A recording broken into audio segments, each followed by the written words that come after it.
हरे कृष्णा। सब श्रद्धालु भक्त मान को स्वागत करुची, विनम्र प्रणाम करुची। आज श्रीमद् भगवद गीता कार्यक्रम आरंभ करवा आसतु प्रार्थना करवा। ओम अज्ञानतिमिरान्धस्य ज्ञानाञ्जनशलाकया चक्षुरुन्मीलितं येन तस्मै श्रीगुरवे नमः। नमो विष्णुपादाय कृष्णप्रेष्ठाय भूतले श्रीमते भक्तिवेदान्त स्वामिनिति नामिने। नमस्ते सारस्वती देवे गौरवाणी प्रचारिणे निर्विशेष शून्यवादी पाश्चात्य देशतारिणे। नमो महावदन्याय कृष्ण प्रेम प्रदायते कृष्णाय कृष्ण चैतन्य नाम्ने गौरत्विषे नमः। हे कृष्ण करुणा सिंधु दीनबंधु जगत्पते गोपेश गोपिका कांता श्री राधा कांता नमस्तुते। तप्त कांचन गौरंगी राधे वृंदावनेश्वरी वृषभानुसुते देवी प्रणमामि हरिप्रिये।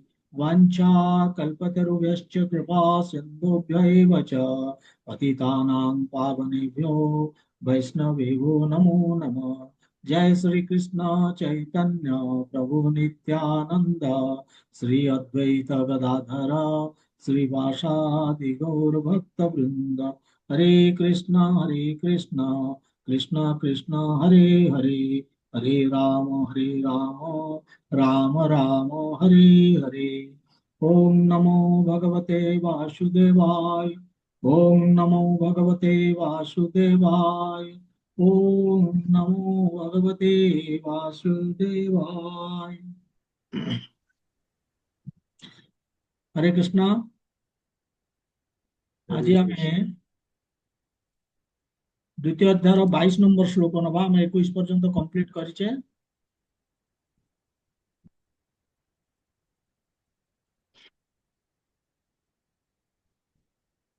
तेबे द बैकग्राउंड होउची जे कृष्ण आत्मज्ञान माध्यम रे अर्जुन को बुझाइବାକୁ चेष्टा करुचंदी जे आमे शरीर नुहे आत्मा। अर्जुन बुझुचंदी एवं कहउचंदी मु बुझिगली आमे शरीर नुहे आमे आत्मा, आमे शरीर नुहे आमे आत्मा बुझिगली। किंतु से या पूर्वर पचारथिले जे सेमान भी आत्मा एवं सेमाने शरीर नुहंती, आमे भी आत्मा। किंतु आमे काहेकि से शरीरर मृत्युर कारण हवा भीष्म और द्रोण आमे जहाँ मारुचे से शरीर को मारुचे से माने आत्मा आमे तांकु मारुने किंतु से शरीरर मृत्युर कारण काहेकि आमे हवा से बुझाई देइतिले ताकू कहिकी जे कं हंति कं घातयति। से पूर्व श्लोक रे कहितिले अर्जुन किए मारुची बा किए मृत्युर कारण होउची, माने केही मारु नाहंती काहाकू बा केही काହାର मृत्युर कारण होउनाहंती बोलिकी सेटा पूर्व श्लोक रे कहितिले। तथापि अर्जुन कहउचंदी जे ठीक अछि मु बुझिली, किंतु जो वर्तमान जो शरीरटा भीष्म और द्रोणंकर एवं मो परिवार लोक मानकर से शरीर रे सेमाने उपभोग करुचंती एवं सेमाने सुख अनुभव करुचंती। तेणु कि अधिकार अछि कृष्ण आपण मु से शरीर टाकू नष्ट करदवा ପାଇଁ जो शरीर सेमाने उपभोग करुचंती।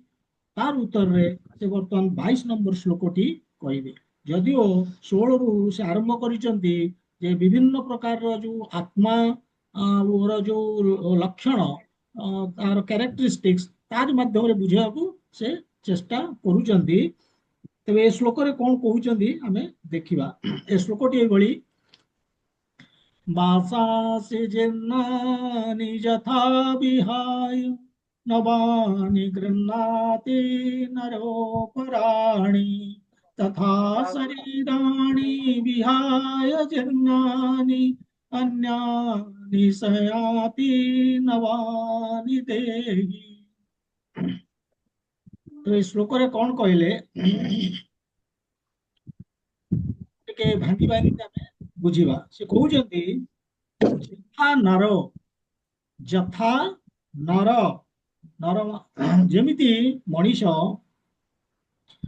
ବିହାୟ ଜେନ୍ନାନି ବାଂଶାସି ପରିତ୍ୟାଗ କରେ ପୁରୁଣା ପୋଷାକ। ଜେନ୍ନାନି ବାଂଶାସି, ବାଂଶାସି ମାନେ ପୋଷାକ, ଜେନ୍ନାନି ପୁରୁଣା। ଯେମିତି ଲୋକ ତାର ପୁରୁଣା ପୋଷାକଟିକୁ ପରିତ୍ୟାଗ କରେ ଏବଂ ଘୃଣାତି ଅପରାଣୀ ନବାନି, ଘୃଣାତି ମାନେ ଆକ୍ସେପ୍ଟ କରେ, ଗ୍ରହଣ କରେ ଗୋଟେ ନୂଆ ପୋଷାକ। ପ୍ରଥମଟାରେ କଣ କହିଲେ? ଭାଷାସି ଜନ୍ମାନି ଯଥା ବିହାୟ ନବାନି ଗୃହ୍ଣାତି ନରୋ ପରାଣୀ। ଯେମିତି ଲୋକ ବା ଜଣେ ଲୋକ ତାର ନିଜର ପୋଷାକ ଯେତେବେଳେ ମଇଳା ହେଇଯାଉଛି ତାକୁ ପରିତ୍ୟାଗ କରିକି ଆଉ ଗୋଟିଏ ନୂଆ ପୋଷାକ ଗ୍ରହଣ କରୁଛି। ନେକ୍ସଟ କହୁଛନ୍ତି ତଥା ଦେହି, ସେଇଭଳି ଦେହି ମାନେ ଆତ୍ମା, ସେଇଭଳି ଆତ୍ମା କଣ କରୁଛି?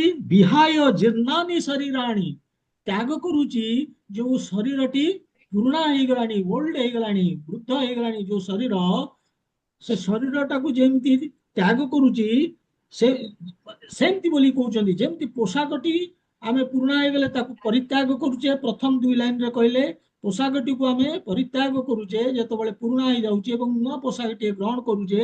ଏଠି ସେ କହୁଛନ୍ତି ତଥା ଦେହି, ସେମିତି ଆତ୍ମା ଗୋଟେ ନୂଆ ବିହାୟ ଜୀର୍ଣ୍ଣାନି ଶରୀରାଣୀ, ନିଜର ଏଇ ଶରୀର ରୂପକ ପୋଷାକଟିକୁ ପରିତ୍ୟାଗ କରିକି କଣ କରୁଛି? ସଂଜାତି, ସଂଜାତି ନବାନି ଅନ୍ୟାନି, ସଂଜାତି ମାନେ ଗ୍ରହଣ କରୁଛି, ନଉଛି, ଆଉ ଗୋଟିଏ ଶରୀର, ନୂଆ ଶରୀର ପାଉଛି।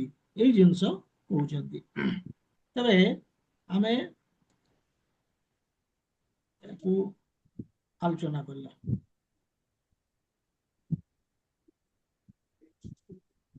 ଗୋଟେ ସେକେଣ୍ଡ।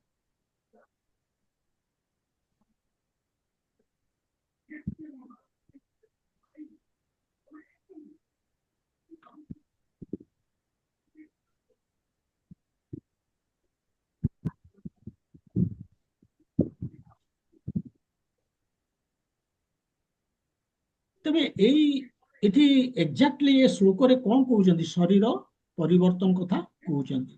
କିନ୍ତୁ ଏ ଶରୀର ପରିବର୍ତ୍ତନ ବି ଆମେ ଆଉ ଗୋଟେ ଶ୍ଲୋକରେ ପଢିଥିଲେ, ମନେ ଅଛି କାହାର? ଠିକ ପୂର୍ବେ ଗୋଟେ ଶ୍ଲୋକରେ ଏ ଶରୀର ପରିବର୍ତ୍ତନ କଥା ଆମେ ପଢିଥିଲେ। ଦ୍ୱିତୀୟ ଅଧ୍ୟାୟର ଏଇ ଦ୍ୱିତୀୟ ଅଧ୍ୟାୟରେ 13 ନମ୍ବର ଶ୍ଲୋକରେ ଦେଇନସ୍ମିନ୍ ଯଥା ଦେହେ ଯୌବନಂ କୌମାର ଯୌବନಂ ଜରା ତଥା ଦେହାନ୍ତ ପ୍ରାପ୍ତେ ଧୀର ତତ୍ର ନ ମୁହ୍ୟତି।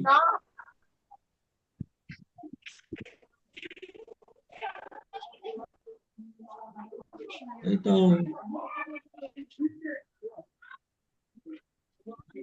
ବନ୍ଦ, ମ୍ୟୁଟ କଲେ ସିନା ହବ। ମ୍ୟୁଟରେ ରୁହନ୍ତୁ, ସବୁ ମ୍ୟୁଟରେ ରୁହନ୍ତୁ, ନହେଲେ ଅସୁବିଧା, ଡିଷ୍ଟର୍ବାନ୍ସ ହବ, ମୋର ସମୟ ଚାଲିଯିବ।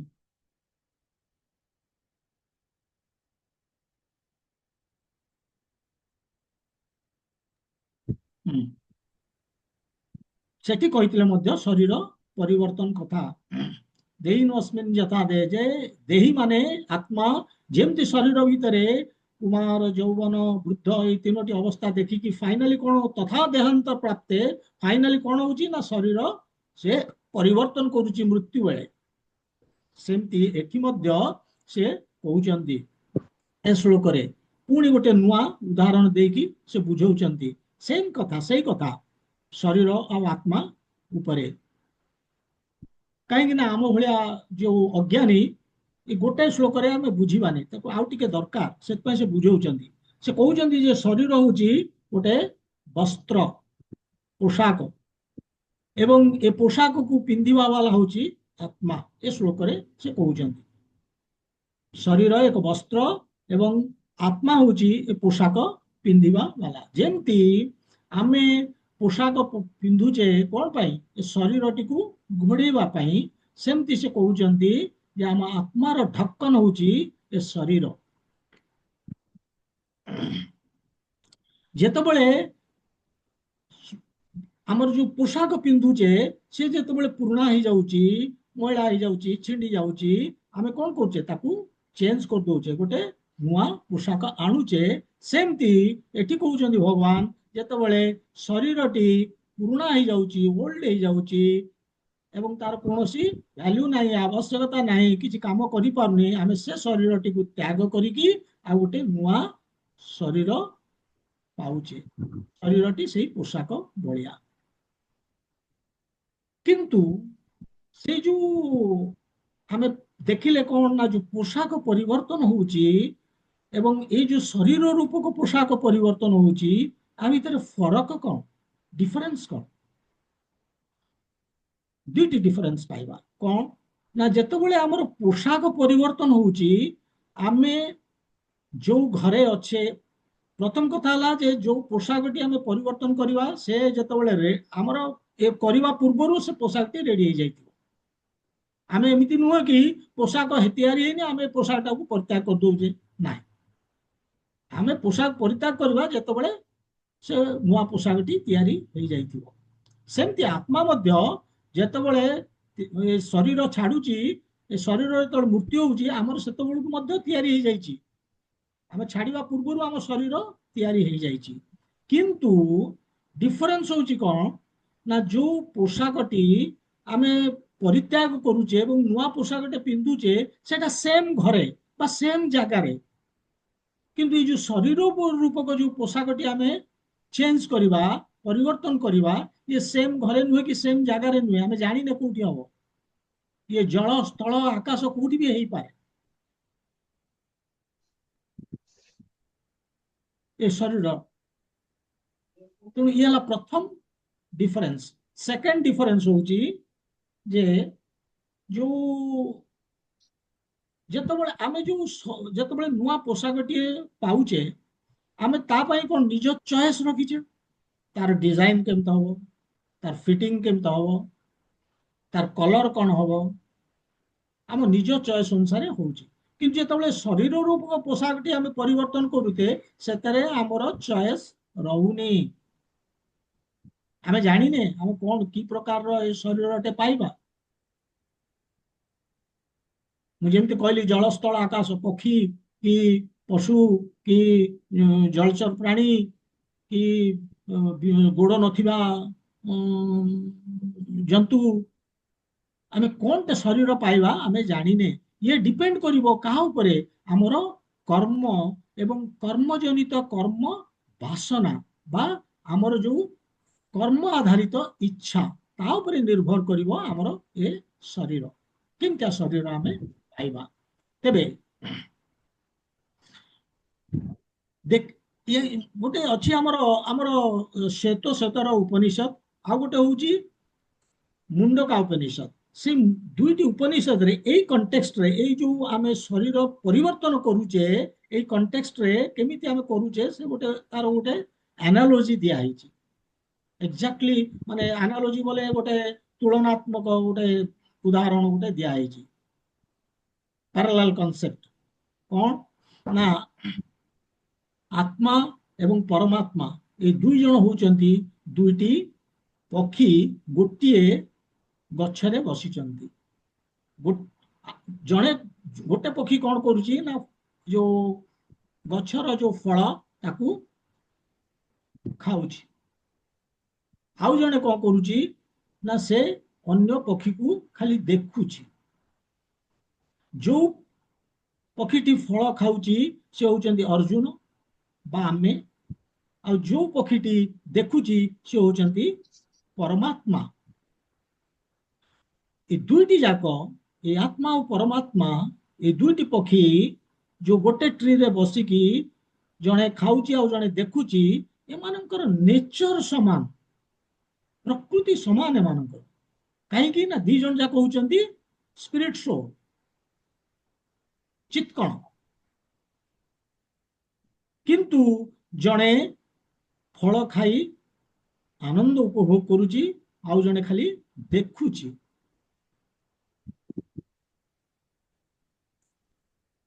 ଏ ଦି ଜଣ ଯାକ ସାଙ୍ଗ ମଧ୍ୟ। ଏ ଆତ୍ମା ଆଉ ପରମାତ୍ମା ଦି ଜଣ ଯାକ ସାଙ୍ଗ, କିନ୍ତୁ ଗୋଟେ ଡିଫରେନ୍ସ ଅଛି କଣ ନା ଏ ଦି ଜଣଙ୍କ ଭିତରୁ ଜଣେ ହଉଛି ମାଷ୍ଟର ଆଉ ଜଣେ ହଉଛି ସର୍ଭାଣ୍ଟ, ଜଣେ ହଉଛି ମାଲିକ ପ୍ରଭୁ ଆଉ ଜଣେ ହଉଛି ସେବକ। ଅର୍ଜୁନ ସେବକ ବା ଆମେ, ଏବଂ ପରମାତ୍ମା ଯୋଉ ପକ୍ଷୀଟି ଆର ପକ୍ଷୀଟି ଯୋଉ ହୃଦୟରେ ଅଛି ସିଏ ହଉଛନ୍ତି ମାଲିକ, ମାଷ୍ଟର। କିନ୍ତୁ ଏଇ ଯୋଉ ସମ୍ପର୍କଟା ମାଷ୍ଟର ଆଉ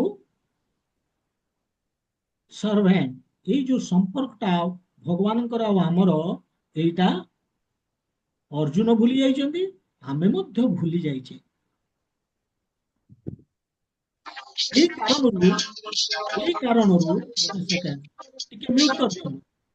ହଁ, ଏଇ କାରଣରୁ ଆମେ ଭୁଲି ଯାଇଥିବା କାରଣରୁ ଆମେ କଣ କରୁଛେ ନା ଗୋଟେ ଡାଳରୁ ଆଉ ଗୋଟେ ଡାଳ ଆମେ ବୁଲୁଛେ, ଗୋଟେ ଶରୀରରୁ ଆଉ ଗୋଟେ ଶରୀରକୁ ଆମେ ବୁଲୁଛେ। ଏଇ କେବଳ ଆମେ ଏଇ ସମ୍ପର୍କଟି ଭୁଲି ଯାଇଛେ ଯେ ସିଏ ହଉଛନ୍ତି ମାଷ୍ଟର। ମ୍ୟୁଟ କରିଦିଅନ୍ତୁ। ତେଣୁ ଏଇଭଳି ଏ ହଉଛି କାରଣ ଆମର। ଏଇ ଏଇ କାରଣ ଯୋଗୁ ସେ ମାଷ୍ଟର ଆମେ ସର୍ଭାଣ୍ଟ, କିନ୍ତୁ ଏ ସମ୍ପର୍କଟି ଆମେ ଭୁଲି ଯାଇଛେ, ଏବଂ ଫଳରେ କଣ ହଉଛି ନା ଗୋଟେ ଡାଳରୁ ଆଉ ଗୋଟେ ଡାଳକୁ ଆମେ ବୁଲୁଛେ, ବା ଗୋଟେ ଶରୀରରୁ ଆଉ ଗୋଟେ ଶରୀରକୁ ଆମେ ଯାଉଛେ। କାହିଁକି, କେମିତି? ଏଇ ଜିନିଷ ବିଷୟ ଉପନିଷେଦରେ ପୁରା ତାର ବିବରଣୀ ଦିଆଯାଇଛି। କଣ ହଉଛି ନା ପରମାତ୍ମାଙ୍କର କାମ ହେଲା, ସେ ଆତ୍ମା ହଉଛନ୍ତି ତାଙ୍କର ଅଂଶ, ତାଙ୍କର ପିଲା, ତେଣୁ ତାଙ୍କର ଇଚ୍ଛା ପୂରଣ କରିବା। ପ୍ରଥମ ଇଚ୍ଛା ସେ ପୂରଣ କରିଥିଲେ କଣ ନା ଆମେ ଚାହିଁଲେ ଉପଭୋଗ କରିବା ପାଇଁ ଭୌତିକ ଜଗତ ତିଆରି କଲେ, ଭୌତିକ ଶରୀର ଦେଲେ, ଏବଂ କହିଲେ ଶରୀର ମଧ୍ୟରେ ଉପଭୋଗ କର। ଉପଭୋଗ କରିବା ପାଇଁ ତିନି ଗୁଣ ରଖିଦେଲେ ଏଇ ଭୌତିକ ପ୍ରକୃତିରେ, ରଜ ସତ୍ଵ ତମ, এই ତିନୋଟି ଗୁଣର, এই ଗୁଣର ପ୍ରଭାବରେ ଆମେ କର୍ମ କରୁଛେ, ଏବଂ ଏ କର୍ମ ଯୋଉ କରୁଛେ ଆମେ, ଏ କର୍ମରେ ଆମର କର୍ମ ବାସନା ତିଆରି ହଉଛି, ବା ଆମର ବିଭିନ୍ନ ଇଚ୍ଛା ଆମେ ଜନ୍ମଉଛେ, କିନ୍ତୁ ସବୁ ଇଚ୍ଛା ଗୁଡିକ ପୂରଣ ହଉନି। ଆମର ସବୁ ଇଚ୍ଛା ପୂରଣ ନ ହବା ପୂର୍ବରୁ କଣ ହଉଛି, ଆମ ଶରୀର ଆମେ ତ୍ୟାଗ କରୁଛେ। କାରଣ ଆତ୍ମାର ଯୋଉ ଅବଧି ଅଛି ସେ ସରି ଯାଉଛି, ଏବଂ ସେ ସରିଗଲା ପରେ, ଆତ୍ମା ଛାଡିକି ଚାଲିଗଲା ପରେ ଆମର ଆମ ଶରୀରର ଅବସାନ ହଉଛି। କିନ୍ତୁ ଯୋଉ ଅପୂରଣୀୟ ଇଚ୍ଛା ରହିଗଲା, ଅପୂରଣୀୟ ବାସନା ରହିଗଲା, କର୍ମ ବାସନା, ତାକୁ ଭଗବାନ ମନେ ରଖିଛନ୍ତି, କାରଣ ସେ ୱିଟନେସ୍ କରୁଛନ୍ତି, ସେ ଦେଖୁଛନ୍ତି ନା, ଏଇ ହୃଦୟରେ ବସିକି ସେ ଦେଖୁଥିଲେ, ଏବଂ ସେ ଜାଣିଛନ୍ତି ମୋର ସେ ଇଚ୍ଛା ଭଲ ହେଇପାରେ, ଖରାପ ବି ହେଇପାରେ, କିନ୍ତୁ ଯାହା ବି ହଉ ଭଗବାନ ସିଏ ତାକୁ ମନେ ରଖିଛନ୍ତି। ଫଳରେ ସେଇ ଅନୁସାରେ ଶରୀର ଦଉଛନ୍ତି, ଏବଂ ଖାଲି ଶରୀର ଦଉନାହାନ୍ତି, ମୋ ସାଙ୍ଗରେ ମଧ୍ୟ ଆଉ ଗୋଟେ ଶରୀରକୁ ଯୋଉ ଯାଉଛି ମୋ ସାଙ୍ଗରେ ସେଠିକି ଯାଉଛନ୍ତି, ଏବଂ ସେଠି ଯାଇକି ମତେ ମନେ ପକେଇ ଦଉଛନ୍ତି, କାରଣ ମୁଁ ଭୁଲି ଯାଇଛି ମୋର କଣ ଇଚ୍ଛା ଥିଲା, ଏବଂ ମତେ ସେ ମନେ ପକେଇ ଦେବେ, ଆରେ you wanted this body, now you have this body, ଏବଂ ତୁ ଏଇଆ ଏନ୍ଜୟ କରିବାକୁ ଚାହୁଁଥିଲୁ, ବର୍ତ୍ତମାନ ଏନ୍ଜୟ କର, ମନେ ପକେଇ ଦେବେ। ଇଏ ହେଲା ଭଗବାନଙ୍କର କାମ, ଏବଂ ସେଇ ଅନୁସାରେ ଆମେ ଏନ୍ଜୟ କରୁଛେ, କର୍ମ କରୁଛେ, ଏବଂ କର୍ମ ଇଚ୍ଛା ତିଆରି କରୁଛେ। ଇଏ ଏମିତି କୋଉ କାଳୁ, କୋଉ ଫ୍ରମ୍ ସିନ୍ସ ଟାଇମ୍ ଇମେମୋରିଆଲ, କୋଉ ସ୍ମରଣାତୀତ କାଳରୁ ଆମେ ଏଇଭଳି କରୁଛେ, ଏବଂ ଗୋଟେ ଶରୀରରୁ ଆଉ ଗୋଟେ ଶରୀରକୁ ଆମେ ପରିବର୍ତ୍ତନ କରୁଛେ, ଯାଉଛେ।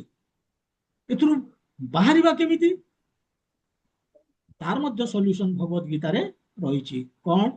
ଏ ଭଗବତ ଗୀତା କହୁଛି ଯେ ଏଇ ଯୋଉ ଜୀବାତ୍ମା ଇଏ ଷ୍ଟ୍ରଗଲ କରୁଛି, ସେଇ ଯୋଉ ମାନେ ଶରୀର ରୂପକ ଯୋଉ ମାନେ ବୃକ୍ଷଟି, ସେ ବୃକ୍ଷରେ ଇଏ ଷ୍ଟ୍ରଗଲ କରୁଛି ଦିନ ରାତି, କିନ୍ତୁ ସେ ଖୁସି ନୁହେଁ। କର୍ମ କରୁଛି ଆନନ୍ଦ ପାଇଁ, କିନ୍ତୁ ତଥାପି ଖୁସି ନୁହେଁ। କାହିଁ ଖୁସି ନୁହେଁ ନା ଇଏ ହଉଛି ପ୍ରକୃତ ସୁଖ ନୁହେଁ କି ଖୁସି ନୁହେଁ, ଆମର ସେ ପୋଜିସନ ନୁହେଁ। ଆମେ ଏନ୍ଜୟ କରିବା ଆମର ପୋଜିସନ ନୁହେଁ, ଆମର ପୋଜିସନ ହଉଛି ଆମେ ସେବା କରିବା, ସେବା କଲେ ଯୋଉ ଆନନ୍ଦ ମିଳିବ ସେ ହଉଛି ପ୍ରକୃତ ଆନନ୍ଦ, ଭଗବାନଙ୍କର ସେବା କଲେ। ତେଣୁ ଆମେ ଖୁସି ନୁହେଁ ଏ ଶରୀରରେ। ତେଣୁ ଆମକୁ କଣ କରିବାକୁ ହବ ନା ଯେତେ ଶୀଘ୍ର ଆମେ ଗ୍ରହଣ କରିଯିବା କଣ ନା ଯୋଉ ଅନ୍ୟ ପକ୍ଷୀଟି ସାଇଡରେ ବସିଛି ଦେଖୁଛି ଅର୍ଥାତ୍ ପରମାତ୍ମା ତାଙ୍କୁ ଆମେ ମାଷ୍ଟର ରୂପେ ଗ୍ରହଣ କରିଯିବା। ଯୋଉ ସମ୍ପର୍କଟା ଆମେ ଉଲ୍ଟା କରିଦେଇଛେ ଭୁଲି ଯାଇଛେ ଏବଂ ଉଲ୍ଟା କରିଛେ ଆମେ ମାଷ୍ଟର ହବାକୁ ଚେଷ୍ଟା କରିଛେ। ତେଣୁ ଆମେ ମାଷ୍ଟର ନୁହେଁ ଆମେ ହେଲେ ସର୍ଭେଣ୍ଟ। ତେଣୁ ଆମର ଯେତେବେଳେ ପୋଜିସନଟି ପରିବର୍ତ୍ତନ ହେଇଯିବ ତାଙ୍କୁ ମାଷ୍ଟର ରୂପେ ଆମେ ଗ୍ରହଣ କରିବା ଯେମିତି ଅର୍ଜୁନ ଗ୍ରହଣ କରିଥିଲେ। ମନେ ଅଛି 7 ନମ୍ବର ଶ୍ଲୋକ ସେଇ ଦ୍ୱିତୀୟ ଅଧ୍ୟାୟର कार्पण्य दोष उपहत स्वभाव लास्ट लाइन कौन कहते शिष्यते अहं साधिमाम त्वं प्रपन्नम मु आपन को सरेंडर कली त्वं प्रपन्नम शिष्य हली शिष्यते अहं आपनकर शिष्य हली साधिमाम माने मते आपण इन्स्ट्रक्ट करंतु मते सिखांतु बतांतु मु कोन करिवि। जेतबेले आमे एई भली अर्जुन को भलिया सरेंडर करि जिबा सेई परमात्मा को ताले आमे तांको मास्टर रूपे ग्रहण कर देले ताले तांको इच्छा अनुसार आमे चलिबा तांको इंस्ट्रक्शन अनुसार चलिबा जा भगवत गीता रे कहिसंती ताले आमे एई जो बारंबार शरीर परिवर्तन करूचे एथुर आमे मुक्त पाई होई जिबा। किंतु एतक एई श्लोकर एतिक आमे बुझिला पोरे गोटे जिनस देखंतु भगवान मध्य श्लोक माध्यम रे गोटे वार्निंग दउचंती। से वार्निंग कौन से कहउचंती ए दुनिया रे ए श्लोक माध्यम रे से कहि दउचंती जे दुनिया रे बहुत लोक अछंती जो माने हमकु गलत रास्ता देखेइबे कारण आमे भौतिकवादी एवं ये भौतिकवादींकर पथ प्रदर्शक बहुत अछंती सेमाने होउचंती दार्शनिक एवं वैज्ञानिक बहुत अछंती जो माने कहती जे आमे होचे शरीर एवं जेते दिन जो शरीर ये जेतबेले अवसान हो जाउची सब सरीगला एवरीथिंग इज फिनिश्ड। तो जेदिन शरीर अछि मजा नहीं नियो। एमानंकर गुरु होउचंती चारवाक ऋणं कृत्वा घृतं पिबेत यावत् जीवेत सुखम जीवेत भस्मीभूतस्य जीवस्य कुतः पुनरागमन भवेत्। जो शरीर जो जीवात्मा थरे चली गला तार आउ थरे आगमन कोठी हबो तामाने एमाने जो आमे जो इंद्रिय भोग करूचे ए इंद्रिय भोगर परे गोटे जीवन अछि एमानकु जणा नाही।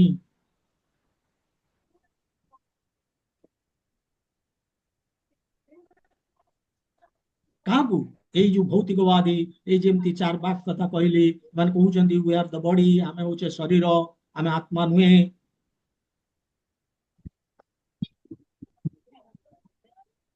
तेणु एइभली आमे एई जो माने दैहिक भावना रे आमे सब बेले आम जीवन टाकू काटुचे जे आमे शरीर आमे दैहिक भावना रे काटुचे किए कहउची मु इंडियन किए कहउची मु अमेरिकन किए कहउची हम पाकिस्तान किए कहउची मु प्रधानमंत्री किए कहउची मु सुपरस्टार किए कहउची मु बड़ सिंगर किए कहउची मु इंजीनियर किए कहउची मु साइंटिस्ट।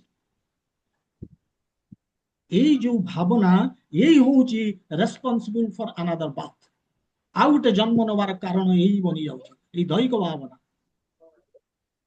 आज देखंतु भारतर सीमांत रे जो भारतीय सैन्य माने युद्ध करूचंती सेमाने सबले कोन भाबुचंती ये पाकिस्तान सोल्जर मोर होउची शत्रु एवं सबुबले भाबुचंती सेया जे पाकिस्तान सोल्जर मोर शत्रु। जेतेबेले एई भली भाबुचंती फଳରେ एई भाबिबा फଳରେ कोन होउची ना ए भाबी भाबी कि तांकर मृत्यु होउची एवं तांकर जन्म होउची पाकिस्तान रे काहे कि भगवान एठी आगे जाई कि कहिबे जम जम पापी स्मरण भावम त्यजति अन्ते कलेवरम तम तम एव एते कौन्तेय सदा तद्भाव भावितः। जो लोक मरिबा बेले जो भावना नेकी मरला बेले जाइची सेई भावना अनुसार से गोटे शरीर पाइबो। तेणु से तबले भाबिला जे मोर होउची सबुबेले पाकिस्तान टा भाबिला जे मोर जे शत्रु शत्रु शत्रु से गोटे पाकिस्तान रे जन्म हबो पुणी पाकिस्तान सीमांत रे जेतबले लईकी युद्ध करबो इंडिया तार शत्रु। तेणु एई भली चलीची हमर केतबले एठी जन्म होउची केतबले सेठी जन्म होउची हमर भावना अनुसार एवं आमे सबुबेले प्रगति करने को चेष्टा करुचे एडवांस करने को केमिति ये शरीर टाकू केवल तंदुरुस्त रखी ये शरीर विषय केवल भाविक आमे डेवलपमेंट हमर उन्नति करने को चाहूचे म्यूट कर दियंतु। ଏବଂ ପ୍ରଗତିର ଅର୍ଥ କଣ? କିଛି ନୁହଁ, ଖାଲି ଝଗଡ଼ା, କଳି, ହିଂସା, ଦ୍ୱେଷ, ଏଇଆ, ଆଉ କିଛି ନୁହଁ। କାରଣ ଦୈହିକ ଭାବନା ରହିଲା ମାନେ ଏଇଆ ହିଁ ହବ। ପ୍ରଗତିର ଅର୍ଥ ହଉଛି ଫାଇଟିଂ। ଯେତେବେଳେ ହିନ୍ଦୁସ୍ତାନ ପାକିସ୍ତାନ ଥିଲା ସେତେବେଳେ କଣ ହଉଥିଲା? ହିନ୍ଦୁ ମୁସଲିମ ମାନେ ଏଠି ସେଠି ଟିକେ ଟିକେ ଝଗଡ଼ା ଝାଟି କରୁଥିଲେ। କିନ୍ତୁ ଯେତେବେଳେ ହିନ୍ଦୁସ୍ତାନ ପାକିସ୍ତାନ ହେଇଗଲା, ତ ଅର୍ଗାନାଇଜଡ ଫାଇଟିଂ। ସୀମାନ୍ତରେ ସେପଟୁ ସିଏ ଆସୁଛନ୍ତି, ଏପଟୁ ଆମେ ଯାଉଛେ, ଚାଲ ଯୁଦ୍ଧ କରିବା। ଏ ଅର୍ଗାନାଇଜ ଫାଇଟିଂ, ଇଏ କଣ ପ୍ରଗତି? ଆମେ ସଫର କରୁଛେ, ଏବଂ ସଫର କରିବାର କାରଣ କଣ?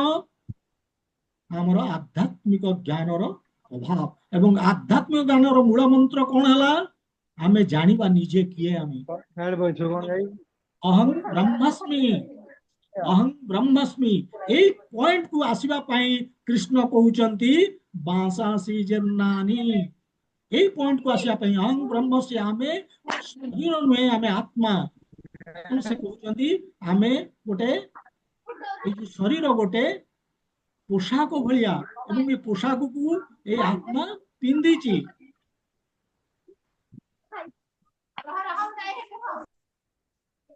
ଏଇ କଥା ମଧ୍ୟ ଆଗରୁ କହିଥିଲେ ଦେହି ନୋସ୍ମିନ୍ ଯଥା ଦେ। ଏଠି ବି ସେ କହିଲେ ତଥା ଶରୀରାଣୀ ବିହାୟ ଜନ୍ନାନି ନବାନି ଅନ୍ୟାନି ସୟାତି ନବାନି ଦେହି। ଏଠି ମଧ୍ୟ ସେୟା କହିଲେ। କିନ୍ତୁ ଅର୍ଥାତ୍ ଆମେ ହଉଛେ ଆତ୍ମା, ଆମେ ଶରୀର ନୁହେଁ, ଏଇ କଥା ସେ କହୁଛନ୍ତି କୃଷ୍ଣ। କିନ୍ତୁ ଆମେ ତାକୁ ଗ୍ରହଣ କରିପାରୁନେ। ଆମର ଯୋଉ ଦାର୍ଶନିକ, ଆମର ଯୋଉ ବୈଜ୍ଞାନିକ, ଏମାନେ କାହିଁକି ତାଙ୍କର ଆତ୍ମା ବିଷୟରେ ଜ୍ଞାନ ହିଁ ନାହିଁ। ସେମାନେ ଆତ୍ମା କଣ ଜାଣୁନାହାନ୍ତି। ଆତ୍ମା ଯେ ଶରୀରକୁ ଚଲଉଛି ସେ ବିଷୟରେ ତାଙ୍କର ଧାରଣା ନାହିଁ। ସେମାନେ ବ୍ରେନ୍ ସବଷ୍ଟାନ୍ସ ଉପରେ ରିସର୍ଚ୍ଚ କରୁଛନ୍ତି, ମସ୍ତିଷ୍କ ପଦାର୍ଥ, ତାରି ଉପରେ ରିସର୍ଚ୍ଚ କରୁଛନ୍ତି ଯେ କେମିତି ଆତ୍ମା, କେମିତି ଶରୀର ଚାଲୁଛି। ଗୋଟେ ଡେଡ୍ ବଡିର ମସ୍ତିଷ୍କ ପଦାର୍ଥ ଉପରେ ବା ବ୍ରେନ୍ ସବଷ୍ଟାନ୍ସ ଉପରେ ରିସର୍ଚ୍ଚ କରନ୍ତୁ, କରିପାରିବେ? ମେନ୍ କଥା ହଉଛି ଯୋଉ ବ୍ରେନ୍ ସବଷ୍ଟାନ୍ସ, ସେଟା କଣ? ଗୋଟେ ମେସିନ୍। ଯେକୌଣସି ମେସିନ୍, ଆମ ଘରେ ୱାସିଂ ମେସିନ୍ ଅଛି କି ଯେକୌଣସି ମେସିନ୍ ଅଛି, ତାକୁ ସେ କଣ ମନକୁ ଚାଲୁଛି? ତାକୁ ଗୋଟେ କିଏ ଚଲେଇଲା ବାଲା ଅଛି। ତେଣୁ ଇଏ ଯଦି ମେସିନ୍, ବ୍ରେନ୍ ସବଷ୍ଟାନ୍ସ ଗୋଟେ ମେସିନ୍, ସେ ମେସିନ୍ କୁ ଚଲେଇବା ଲୋକ ଏ ଶରୀର ଭିତରେ, ଇଏ ହଉଛି ଆତ୍ମା। ଏଥିରେ ବୁଝିବାର କିଛି ଅସୁବିଧା ନାହିଁ।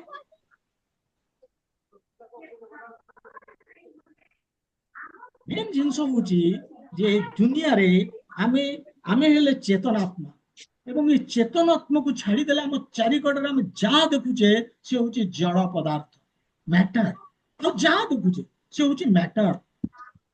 ବାକି ଏ ଚେତନାତ୍ମାକୁ ଛାଡିଦେଲେ, ତେଣୁ ମ୍ୟାଟର କେବେ ହେଲେ ନିଜେ ମୁଭ କରେନି କି ନିଜେ କାମ କରେନି। ଏନି ମ୍ୟାଟର, ଏ ଶରୀର ବି ଗୋଟେ ମ୍ୟାଟର ପଦାର୍ଥ। ଭୂମି, ରପ, ନଲ, ବାୟୁ, ଖାମ, ଏ ପାଞ୍ଚଟିରେ ତିଆରି। ତେଣୁ ଏମାନେ ମୁଭ କେମିତି କରିବେ, କାମ କେମିତି କରିବେ? ଗୋଟେ ଚେତନାତ୍ମାର ଆବଶ୍ୟକତା ଅଛି। ଗୋଟେ ଟେବୁଲଟେ କଣ ମନକୁ ତିଆରି ହେଇଯିବ? କାର୍ପେଣ୍ଟରଟେ ଦରକାର। ଅର୍ଥାତ୍ ଗୋଟେ ଚେତନାତ୍ମା, ଗୋଟେ ସ୍ପିରିଟ ସୋଲର ଆବଶ୍ୟକତା ରହିଛି। ଗୋଟେ ଟେବୁଲଟେ ଗୋଟେ ରୁମରୁ ଆଉ ଗୋଟେ ରୁମକୁ ଆମେ ନେଇଯିବା, ସେ କଣ ମନକୁ ପଳେଇବ? ଗୋଟେ ଚେତନା ଆତ୍ମାର ଆବଶ୍ୟକତା ଅଛି। ମୂଳ ଜିନିଷ ହଉଛି, ମାନେ ଚେତନାତ୍ମା ନଥିଲେ କେବେ ହେଲେ ମ୍ୟାଟର ମୁଭ କରିବନି ବା କାମ କରିବନି। କେହି କେହି ଭାବନ୍ତି ଯେ ଏଇ ଯୋଉ ସ୍ପିରିଟ ସୋଲ, ମାନେ ଏଇ ଯୋଉ ଆତ୍ମା, ତାର ଫର୍ମ ନାହିଁ, ଆକାର ନାହିଁ, କେହି ଭାବନ୍ତି। କିନ୍ତୁ ମନେ ରଖିବାକୁ ହବ, ଯଦି ଭଗବାନ କହୁଛନ୍ତି ଯେ ଆମର ଏ ଶରୀରଟା ହଉଛି ଗୋଟେ ପୋଷାକ, କେମିତି ନାହିଁ? ପୋଷାକର ତ ଅଛି ନା।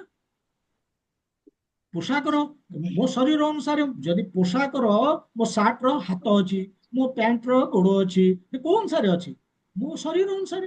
ଆଉ ଯଦି ଶରୀରଟା ପୋଷାକ ଆତ୍ମାର,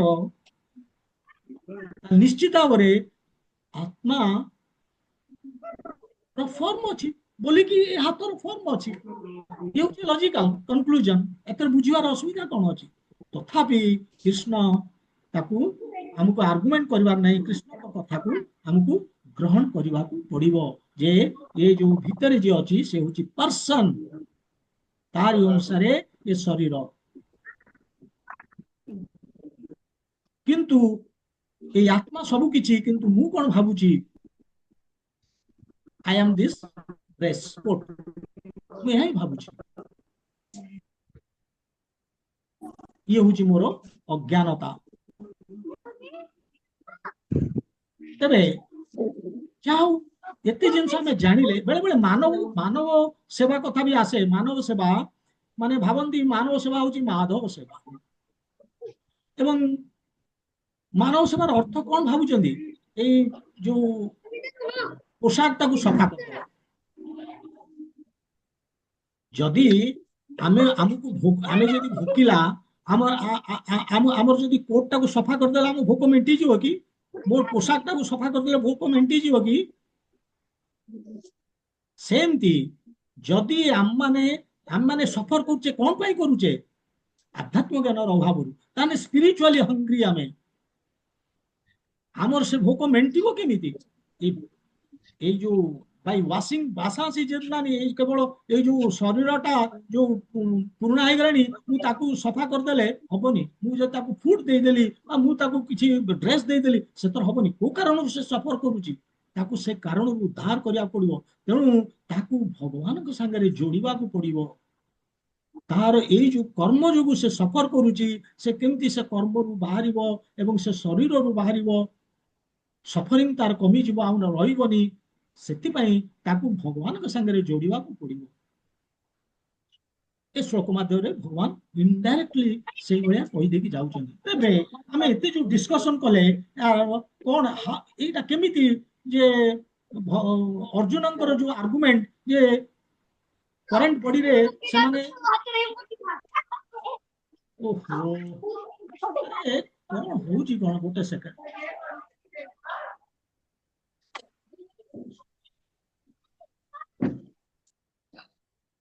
ପ୍ଲିଜ ତାକୁ ମ୍ୟୁଟ କରନ୍ତୁ, ନହେଲେ ବହୁତ ଅସୁବିଧା ହଉଛି।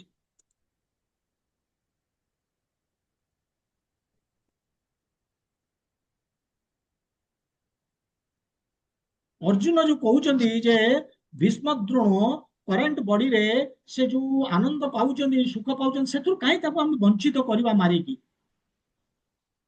କେମିତି ଏ କଥା, ଏଇ ଯୋଉ ଭାଷାଛି ଜେନାନି ଯଥାବ୍ୟାୟ ଯୋଉ କଥାଟା କହିଦେଲେ ଭଗବାନ ଶ୍ଲୋକରେ, ଇଏ କେମିତି କନଭିନ୍ସିଂ ହବ ଅର୍ଜୁନକୁ? ଅର୍ଜୁନକୁ କହିବାର ଉଦ୍ଦେଶ୍ୟ, ଯେମିତି ଗୋଟେ ଛୋଟ ପିଲାଟେ, ତାର ଯେତେବେଳେ ଆମେ ପୋଷାକଟିକୁ ପରିବର୍ତ୍ତନ କରୁଛେ କାରଣ ପୁରୁଣା ହେଇଗଲାଣି, ଛିଣ୍ଡି ଗଲାଣି, ମା ଯେତେବେଳେ ପରିବର୍ତ୍ତନ କରୁଛି, ସେ ଜାଣିଛି କାହିଁକି ପରିବର୍ତ୍ତନ କରୁଛି, କିନ୍ତୁ ପିଲା କାନ୍ଦୁଛି। କାହିଁ କାନ୍ଦୁଛି? କାରଣ ସେ ଅଜ୍ଞାନୀ, ସେ ଜାଣୁନି। ସେମିତି ଯେତେବେଳେ ଶରୀରଟି ଆମର କଣ ହଉଛି, ପୁରୁଣା ହେଇଯାଉଛି, ପ୍ରକୃତି କଣ କରୁଛି? ଏ ଆମର ଶରୀର ରୂପକ ପୋଷାକଟିକୁ ଚେଞ୍ଜ କରିଦଉଛି, ବଦଳେଇ ଦଉଛି, ଗୋଟେ ନୂଆ ଶରୀର ଦଉଛି। ତେଣୁ ଏଥିରେ ଶୋକ କରିବାର କଣ ଅଛି ବୋଲିକି କହୁଛନ୍ତି, ବରଂ ଫାଇଦା ଅଛି। ଅର୍ଜୁନକୁ କହୁଛନ୍ତି କୃଷ୍ଣ, ବରଂ ଫାଇଦା ଅଛି। କଣ ନା, ଆମେ ଅତୀତରେ ଗୋଟେ ଫାଇଦା କଣ ଆମେ ଅତୀତରେ ବୁଝିଥିଲେ, ଯେ ଗୋଟେ ଜଜ୍ ଯେତେବେଳେ ଡିସିସନ ଦଉଛି ବିଭିନ୍ନ ମୃତ୍ୟୁ ଆଦେଶ ଏବଂ ଫାଶୀ ଅର୍ଡର, ସେଥିରେ କଣ ହଉଛି? ଜଜ୍ ର ପୁଣ୍ୟ ହଉଛି, ତା ପାପ ଲାଗୁନି। ଯାହାକୁ ମୃତ୍ୟୁଦଣ୍ଡ ବା ଫାଶୀ ଦିଆହେଲା, କଣ ହଉଛି? ତାର ଯୋଉ କରିଛି ଯୋଉ ପାପ ବା ଯୋଉ ଯୋଉ କ୍ରାଇମ କରିଛି, ସେଥିରୁ ସେ ମୁକ୍ତ ହେଇଗଲା ଏ ଜନ୍ମରେ, ଆଉ ଆର ଜନ୍ମରେ ସେ ଏଇଟା ଭୋଗିବନି। ସେମିତି ଏଇ ଯୋଉ କୁରୁକ୍ଷେତ୍ର ଭୂମି, କୁରୁକ୍ଷେତ୍ର ଭୂମି ସେ ହଉଛି ଗୋଟେ ଯଜ୍ଞ କୁଣ୍ଡ, ଇଏ ହଉଛି ଧର୍ମ ଯୁଦ୍ଧ। ଏ ଯଜ୍ଞ କୁଣ୍ଡରେ ବର୍ତ୍ତମାନ ଅଧର୍ମୀ ମାନଙ୍କୁ ଆହୁତି ଦିଆହଉଛି। ବିଭିନ୍ନ ଅର୍ଜୁନ ତାଙ୍କର ଅସ୍ତ୍ର ଦ୍ଵାରା, ଯୋଉ ଯେମିତି ଚାମଚ ଦରକାର ଆହୁତି ଦେବା ପାଇଁ, ସେମିତି ଅସ୍ତ୍ର ଦ୍ଵାରା ତାଙ୍କୁ ଆହୁତି ଦେଇ ଦଉଛନ୍ତି। କଣ ପାଇଁ ଦଉଛନ୍ତି? ଯେ ତାଙ୍କୁ ସେ ଯୋଉ ପାପ କରିଛନ୍ତି ସେଥିରୁ ମୁକ୍ତ ହେଇଯିବେ ଏବଂ ତାଙ୍କୁ ଉଚ୍ଚ ଗତି ମିଳିବ, ହାୟର ଡେଷ୍ଟିନେସନ। ଏବଂ ଏ କଥା ମଧ୍ୟ ଗୋଟେ ଶ୍ଲୋକରେ ମଧ୍ୟ ଉଦ୍ଧବ ବିଦୁରଙ୍କୁ କହୁଛନ୍ତି ଯେ ଏଇଟା ଏଇଟା ସତ୍ୟ, ଯେ ଏମିତି ଯୁଦ୍ଧ ଭୂମିରେ ଯିଏ ପ୍ରାଣ ତ୍ୟାଗ କରେ, ଯୋଉ ଉଚିତ ଯୁଦ୍ଧ ଭୂମି ଯୋଉଟା, ଯେମିତି କୁରୁକ୍ଷେତ୍ର ଧର୍ମ ଯୁଦ୍ଧ, ସେଥିରେ କଣ ହୁଏ? ସେଥିରେ କହୁଛନ୍ତି ଯେ ତଥୈବ ଚାନ୍ୟେ ନରଲୋକ ବୀରା ये आहावे कृष्ण मुखारविन्दम नेत्रे पिबन्तो नयन विरामम पार्थास्त्रपुताः पार्थास्त्रपुताः पदम अपुरस्य।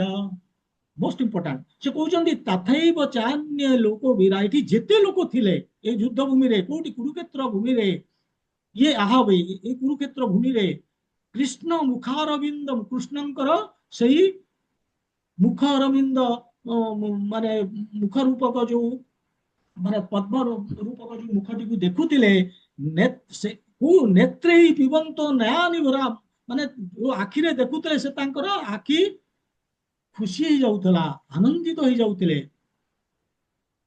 ଏବଂ ପାର୍ଥାସ୍ତ୍ର ପୁତାହା, ପାର୍ଥ ଅର୍ଥ ଅର୍ଜୁନ, ଯୋଉ ଅସ୍ତ୍ର ଛାଡୁଥିଲେ, ପୁତାହା ସେ ପବିତ୍ର କରିଦଉଥିଲା। କାହିଁକି ନା ସେ ଭଗବାନ କହୁଛନ୍ତି ମାର, ଏବଂ ଭଗବାନ କହିଦେଲା ମାନେ ସେ ଅସ୍ତ୍ର ପବିତ୍ର ହେଇଯାଉଥିଲା ଏବଂ ତାକୁ ଯେତେବେଳେ ଯାଇକି ସେ ବଦ୍ଧ କରୁଛି, ଯେତେ ପାପ ସବୁ ଡେଷ୍ଟ୍ରୟ କରୁଛି। ଏବଂ କଣ ହଉଛି? ପଦମ ଆପୁର ପଦମ ଆପୁରସ୍ୟ, ମାନେ ସେ ଭଗବତ ଧାମକୁ ଚାଲିଗଲେ, ତାଙ୍କୁ ସେଟା ମିଳିଗଲା। ତେଣୁ ଅର୍ଜୁନଙ୍କର ଆର୍ଗୁମେଣ୍ଟ କଣ ଥିଲା? ଯେ ସେମାନେ they will be deprived of enjoyment and happiness of the current body. ଆମେ ଯଦି ତାଙ୍କୁ ମାରିଦେବା, ତାଙ୍କର ଯୋଉ ବର୍ତ୍ତମାନ ଶରୀର ତାକୁ ମାରିଦେଲେ, ସେ ଯୋଉ ଆନନ୍ଦ ପାଉଛନ୍ତି, ତାଙ୍କର ଯୋଉ ସୁଖୀ, ସେଥିରୁ ସେ ବଞ୍ଚିତ ହେଇଯିବେ। କିନ୍ତୁ ଏଠି କୃଷ୍ଣ କଣ କହୁଛନ୍ତି ଯେ ଫରଗେଟ୍, ଭୁଲି ଯାଅ। ସେମାନେ ହାୟର ଡେଷ୍ଟିନେସନ ପାଇବେ ଏବଂ ଗୋଟେ ନୂଆ ଶରୀର ପାଇବେ ଏବଂ ଏନର୍ଜେଟିକ ଶରୀର ପାଇବେ, ଯୋଉ ଶରୀରରେ ସେମାନେ ଅଧିକ ଆନନ୍ଦ, ଅଧିକ ଏନ୍ଜୟମେଣ୍ଟ, ହାପିନେସ୍ ସବୁ କିଛି ମିଳିବ ତାଙ୍କୁ। କଣ କହୁଛ ଅର୍ଜୁନ? ଉଠ, ଗେଟ୍ ଅପ୍, ଉତ୍ତିଷ୍ଠ, ଜାଗ୍ରତ, ଫାଇଟ୍ ବୋଲିକି ସେ କହିଦେଲେ ଏ ଶ୍ଲୋକରେ। ତଥାପି ଅର୍ଜୁନଙ୍କୁ ଯେତେବେଳେ ମୁଣ୍ଡିବେ,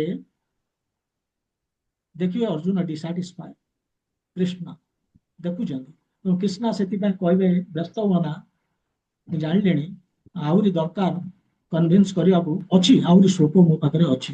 ତେଣୁ ଆହୁରି ଏଇଭଳି 30 ନମ୍ବର ଶ୍ଲୋକ ପର୍ଯ୍ୟନ୍ତ ଭଗବାନ ଯିବେ ବୁଝେଇବା ପାଇଁ ଯେ ଆମେ ଶରୀର ନୁହେଁ, ଆତ୍ମା।